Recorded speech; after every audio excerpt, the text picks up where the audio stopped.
RH também é gente, o podcast que irá proporcionar conversas leves e humanas sobre o mundo profissional.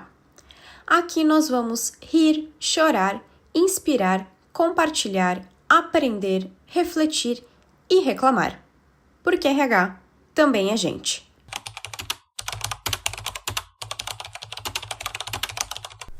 Oi, gente! Estou aqui para mais um episódio, hoje também sozinha, para trazer um tema para vocês. Mas antes de falar um pouco sobre o tema, queria só trazer uma informação. Já falei sobre isso nos stories do Instagram, mas queria reforçar que é sobre o modelo que a gente vem tendo os episódios até aqui. Na última semana, inclusive, a gente não teve episódio lançado, porque a gente vai precisar fazer uma movimentação no cronograma. Até então, o nosso cronograma ele tinha a previsibilidade de ter um episódio por semana, mas por conta de uma mudança na minha rotina, no meu dia a dia, eu vou precisar alterar esse cronograma e a partir de agora a gente passa a ter um episódio a cada 15 dias. Então a gente vai ter aí 2 episódios por mês. Espero que continue fazendo sentido para vocês, espero que vocês entendam. Consegui equilibrar o podcast com a minha vida pessoal, com as minhas outras demandas de trabalho. Então, por isso que a gente vai ter essa alteração. E, para parar de enrolação, vamos lá para o conteúdo e para o tema de hoje. Hoje eu queria trazer para vocês uma fala voltada para síndrome do impostor. E aí, por que trazer esse tema aqui agora? Eu tenho passado no último mês, por uma nova experiência, estou vivendo um novo desafio, estou conhecendo uma nova empresa, uma nova cultura, novas pessoas, um novo modelo de trabalho. Então, tudo isso me fez reviver muito desse sentimento, muito desse olhar para a síndrome do impostor, né? O famoso frio na barriga de primeiras interações, frio na barriga de algo novo, faz muitas vezes com que a síndrome do impostor ela acabe sendo revivida ou sendo inclusive vivida com mais intensidade. Então eu queria trazer um pouco desse tema aqui hoje, um pouco das minhas reflexões, junto com a minha psicóloga. Então é muito esse o objetivo do episódio de hoje. Então espero que faça sentido aí pra ti. Quando a gente fala sobre síndrome do impostor, muitas vezes a gente pensa que com a gente não acontece, com a gente nunca vai acontecer. E eu falo muito isso até pensando nos profissionais de RH mesmo, nos profissionais como um todo. A síndrome do impostor ela existe, ela assola a vida de todo mundo, mas quando a gente fala para os profissionais de RH, eu penso que por vezes a gente acha que com a gente não vai acontecer, muito pelo nosso papel de provocar o desenvolvimento das pessoas, pelo nosso papel de fazer mediação em muitas relações. Normalmente somos as pessoas que falamos, damos nomes a algumas dificuldades, a alguns temas dentro do ambiente de trabalho e às vezes a gente acha que com a gente nunca vai acontecer. E a síndrome do impostor ela está muito associada à insegurança, ela está muito associada a você achar que você não é bom o suficiente, a você achar que você não está dando conta, ou que você fez algo, mas que poderia ter sido melhor. Então é aquela busca pela perfeição de uma forma nada saudável e nem inteligente, porque por mais que a gente tenha feito o nosso melhor, tenha feito o nosso máximo, tenha dado tudo que a gente poderia dar naquele momento, a gente sempre fica com aquela pulguinha atrás da orelha, achando que poderia ter feito ainda mais, que poderia ter feito ainda melhor. Então, queria trazer assim para vocês que nesse exato momento eu estou vivendo muito disso, assim.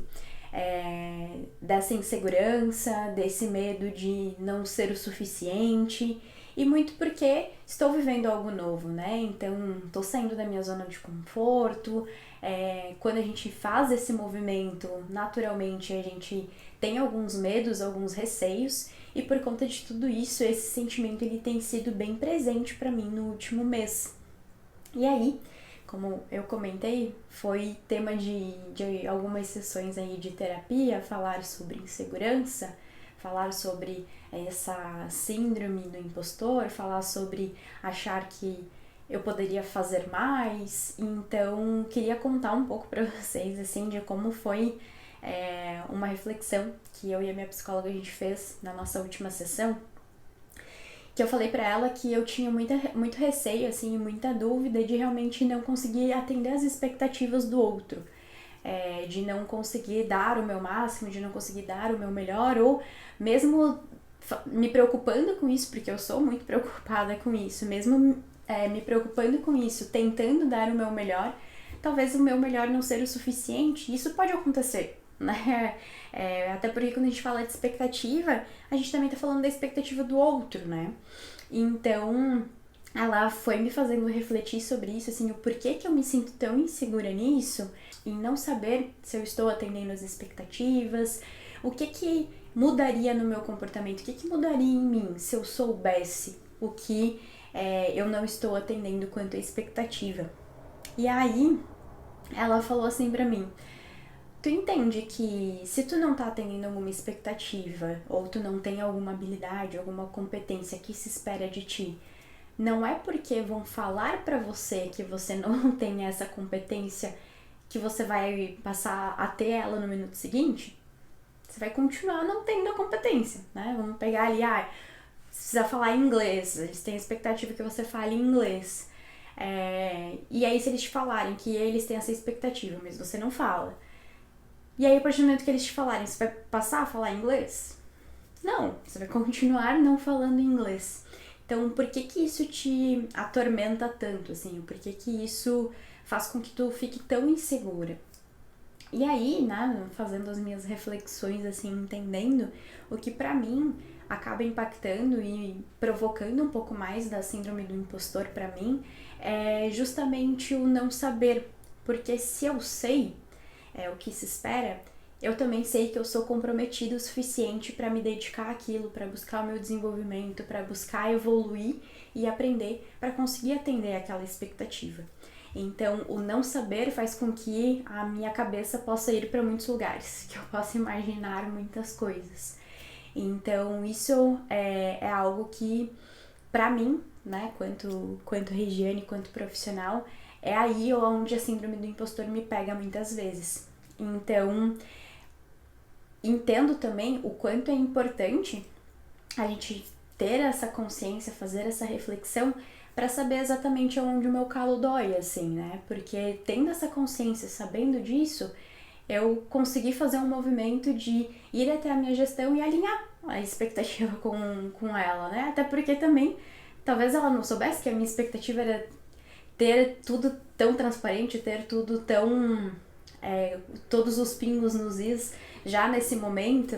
Então, o meu movimento de falar sobre a minha insegurança, o meu movimento de falar sobre a síndrome do impostor, fez com que eu tivesse a oportunidade de expor uma vulnerabilidade minha, mas que com essa vulnerabilidade eu pude acessar a informação que é importante para mim, que é importante para trazer mais segurança, que é importante para que eu consiga me manter um pouco mais equilibrada, se é possível, né, sermos um pouco mais equilibrados. Então, trazendo todo esse relato, assim, pra vocês, que é algo que eu estou vivendo exatamente nesse momento, para trazer um pouco de contexto e de vida real mesmo para quando a gente fala de síndrome do impostor.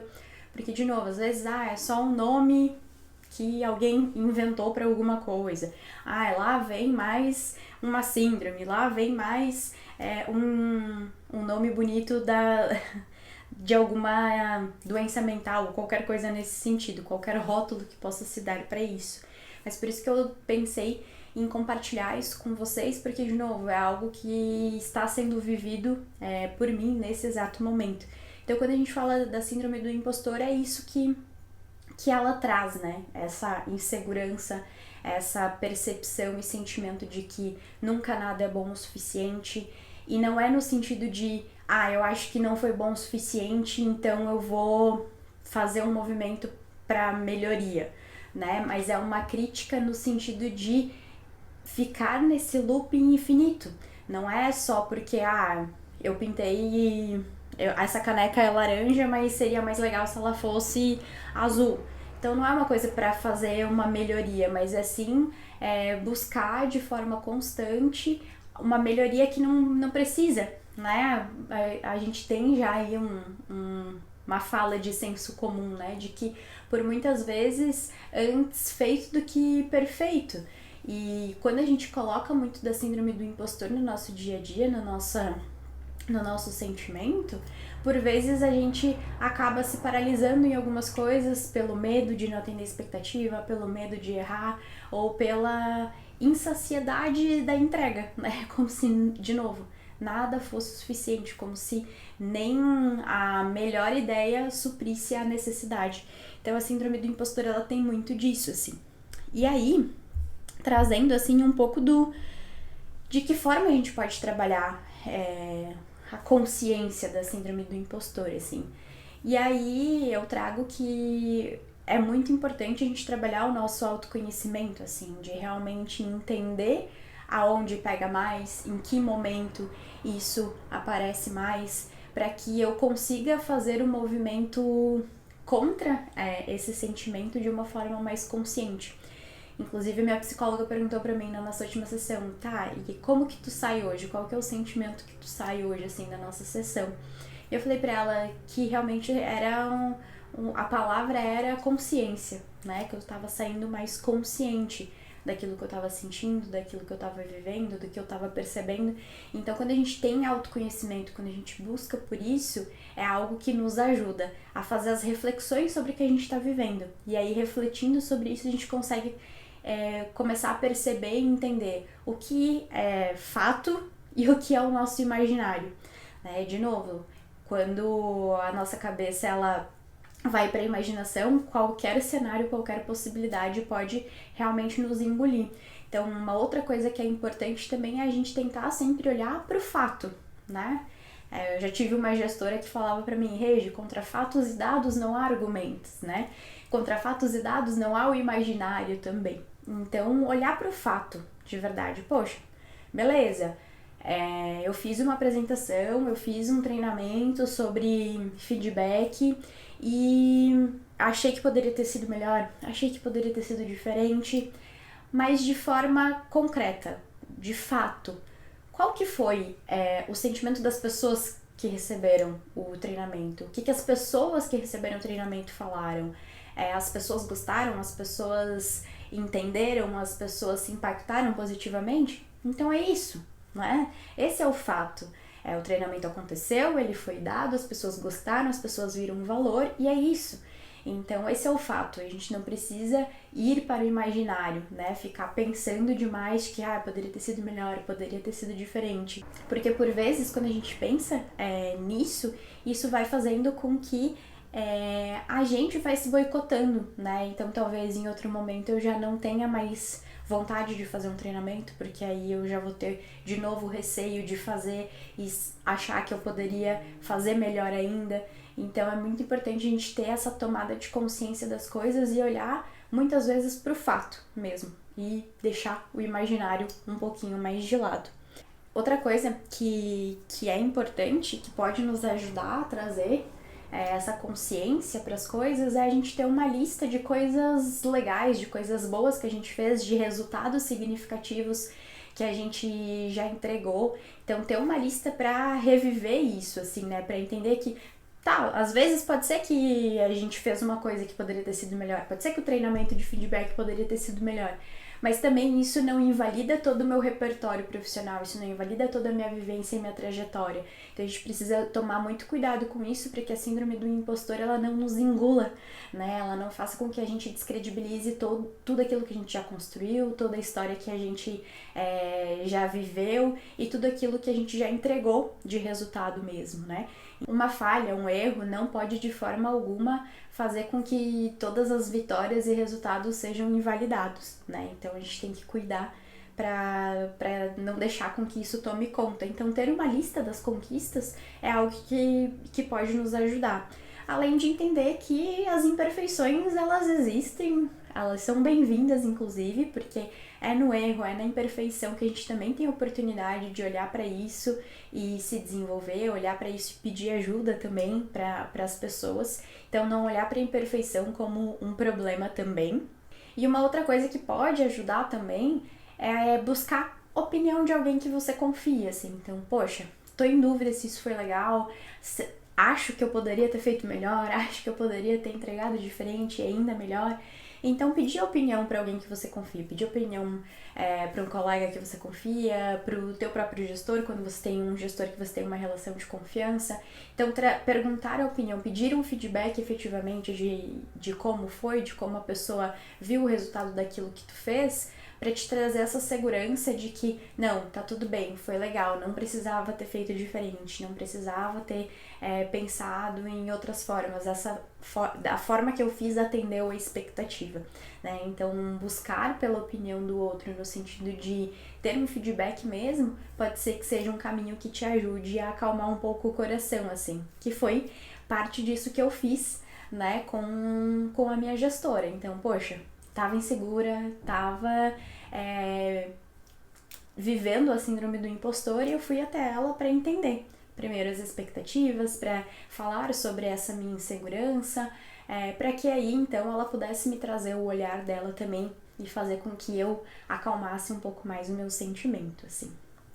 E aí, também posso deixar aqui a sugestão de um livro para leitura, assim, que possa trazer um pouco mais de insights, um pouco mais de ideias, um pouco mais do olhar para tudo isso, que é o livro A Coragem de Ser Imperfeito. Com certeza vocês já devem ter ouvido falar, ele foi um livro muito falado e é muito falado ainda, então fica aí mais uma vez a sugestão de leitura desse livro, que pode trazer aí um pouco mais de acolhimento para vocês nesse sentido também.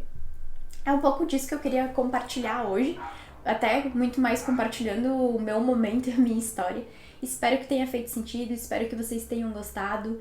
Agradeço por terem me ouvido até aqui. Deixo o convite também para que vocês sigam as redes sociais do RH Também é Gente. Lembrando que o @ é RHTBM é Gente em todas as redes sociais. LinkedIn, YouTube, Instagram, TikTok.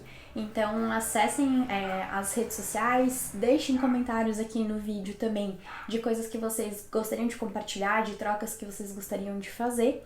E a gente se vê no próximo vídeo. Tchau, tchau, gente!